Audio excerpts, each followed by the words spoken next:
പിയുമായിരുന്ന ലോകസഭാംഗമായിരുന്ന Shri John Thomas കൊട്ടുവാപ്പള്ളിയുടെ പ്രിയപ്പെട്ട പുത്രൻ Shri John Thomas കൊട്ടുവാപ്പള്ളി, ഇതിന്റെ ഭാഗമായി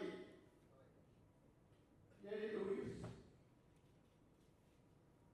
നമ്മുടെ മുൻ എം പി, കോട്ടയത്തിന്റെ എം പി എന്നെ കൂടെ വിളിച്ചതുകൊണ്ട് എന്തോ വലിയ രാഷ്ട്രീയ പാർട്ടി ഉണ്ടാക്കാൻ വേണ്ടി പോകുന്നുള്ള ധാരണ കേരളത്തിലുള്ള മുഴുവൻ ആളുകളിലേക്കും എത്തിക്കുന്ന ഒരു സാഹചര്യം. ഞാനും ഒരു കർഷകനാണ് എന്ന് നമുക്കറിയാൻ വയ്യാത്തതുകൊണ്ടാണ് ഇങ്ങനൊരു വാർത്ത കൊടുത്തത്. എനിക്കും ചെറുതായി നിങ്ങളൊക്കെ വലിയ കർഷകരും അല്ലെങ്കിൽ കർഷക കാര്യങ്ങളെ കുറിച്ച് ചോദ്യമാണ് ഉപയോഗിക്കുന്ന എല്ലാവരും. കുറച്ചൊക്കെ ഈ പറയുന്ന തെങ്ങ് കൃഷിയാണ്, നെല്ലാണ്, അതുപോലെ തന്നെ റബ്ബറും, അതുപോലെ തന്നെ ഏലവും ഒക്കെ ചെറുതായി കൃഷി ചെയ്യുന്ന ഒരാളാണ് ഞാൻ.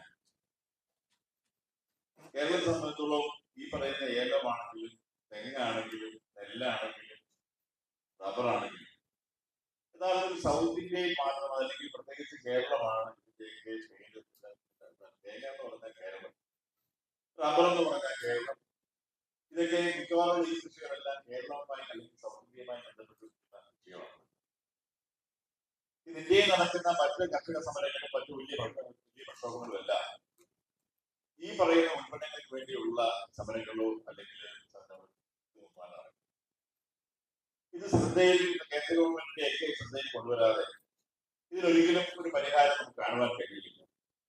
കഴിഞ്ഞ പാർലമെന്റ് വിഷയം നടക്കുന്ന സമയത്ത് ഞാൻ ഇതുപോലെ റബ്ബറിന്റെ വിഷയവുമായി ബന്ധപ്പെട്ട് സംസാരിക്കുകയും അന്ന് ഇതിനു വേണ്ടിയിട്ടുള്ള കുറച്ച് നടപടികളും കാര്യങ്ങളൊക്കെ നമുക്ക് പരിഹാരം കാണാൻ പറ്റാൻ കുറച്ച് കാര്യങ്ങൾ ആലോചിക്കുകയുണ്ടായിരുന്നു. പക്ഷെ അതുകൊണ്ട് തന്നെ ഒരുപാട് ഫോളോ ചെയ്താൽ മാത്രമേ നമുക്ക് അത് ചെയ്തെടുക്കാൻ കഴിയൂ. പക്ഷെ അതിന് പറ്റിയ ഒരു സംവിധാനം യഥാർത്ഥത്തിൽ വലിയ കൂട്ടായ്മ. നിങ്ങൾക്കറിയാവുന്ന കാര്യം, രാഷ്ട്രീയത്തിൽ അല്ലെങ്കിൽ ഇന്ത്യയെ സംബന്ധിച്ചോളം ആരുടെ കയ്യിലാണ് വോട്ടുള്ളത് അവനെ സഹായിക്കാൻ വേണ്ടി മാത്രമേ ഏത് രാഷ്ട്രീയ പാർട്ടിയും തയ്യാറാകൂ. ഇപ്പൊ നമ്മുടെ കയ്യിൽ വോട്ടുണ്ട്, നമുക്ക് നിയന്ത്രിക്കാൻ കഴിയുവാനുള്ള അല്ലെങ്കിൽ ഒരു ഈ പറയുന്നത് നിയോജകമണ്ഡലത്തിൽ നമ്മൾ വിചാരിച്ചാൽ തോൽപ്പിക്കുവാൻ ജയിക്കാൻ കഴിയുന്ന തരത്തിലേക്ക് വോട്ട് ഈ പറയുന്നത് നമ്മുടെ കയ്യിൽ ഉണ്ടെങ്കിൽ തീർച്ചയായും ഈ പറയുന്ന ആളുകളെല്ലാം വളരെ വ്യക്തമായി നമുക്ക് നടപ്പിലാക്കുവാൻ വേണ്ടി ഒരു വാശി പിടിച്ച് ഡൽഹിയിലാണെങ്കിലും തിരുവനന്തപുരത്തേക്ക് നമുക്ക് വോട്ട് കാണുവാൻ കഴിയും. പക്ഷെ ശക്തമായിട്ടുള്ള കൂട്ടായ്മ ഇല്ലാതിരുന്നാൽ ഒരിക്കലും നമ്മുടെ ഈ പറയുന്ന കാര്യങ്ങൾ നടപ്പിലാക്കുവാൻ നമുക്ക് കഴിയില്ല.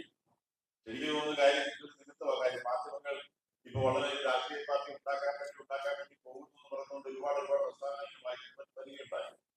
അത് നിങ്ങൾക്ക് എല്ലാവർക്കും അടുത്ത് തിരിഞ്ഞു കൊടുക്കും. അതുപോലെ ചിന്ത ഉണ്ടാകണം എന്നുള്ള അഭിപ്രായക്കാരനാണ് ഞാൻ. കാരണം മറ്റൊന്നുമല്ല, കാരണം ഈ കേരളത്തെ സംബന്ധിച്ചോ അല്ലെങ്കിൽ ഇന്ത്യയിലെ പൊളിറ്റിക്സ് മൊത്തം എടുത്താൽ ഇന്ത്യൻ ആളുകളുടെ മുഴുവൻ നോക്കിയിട്ട് ഓരോ പ്രദേശത്തും ഓരോ ആളുകളുടെ അവകാശങ്ങൾ അവർക്ക് കിട്ടുന്നതും സംരക്ഷിക്കപ്പെടുന്നതും വാങ്ങിച്ചെടുക്കുന്നതും അവരെ ഒറ്റയ്ക്കൊരാൾ ഒന്നും നേടുന്നില്ല. എല്ലാവരും കൂട്ടായ്മ ഉണ്ടാക്കിയാൽ മാത്രമേ ഇവിടെ നമുക്ക് കൊണ്ടുപോകാൻ കഴിയുള്ളൂ. നിങ്ങളെ സംബന്ധിച്ച് നമ്മുടെ ഈ പറഞ്ഞ കർഷക സംഘടനയെ സംബന്ധിച്ചോളം SNDP യോഗത്തിന്റെ പ്രഖ്യാപനം ഞങ്ങളുടെ ഒരു പോളിസിയുണ്ട്. അതായത് ഇവിടുത്തെ നസ്രാണി മുതൽ ഇവിടുത്തെ നായാടി വരെയുള്ള മുഴുവൻ ആളുകളുടെ കൂട്ടായ്മ വേണം എന്ന SNDP യോഗത്തിന്റെ വലിയ ഒരു നമ്മുടെ ബോർഡ് എടുത്ത തീരുമാനമാണ്.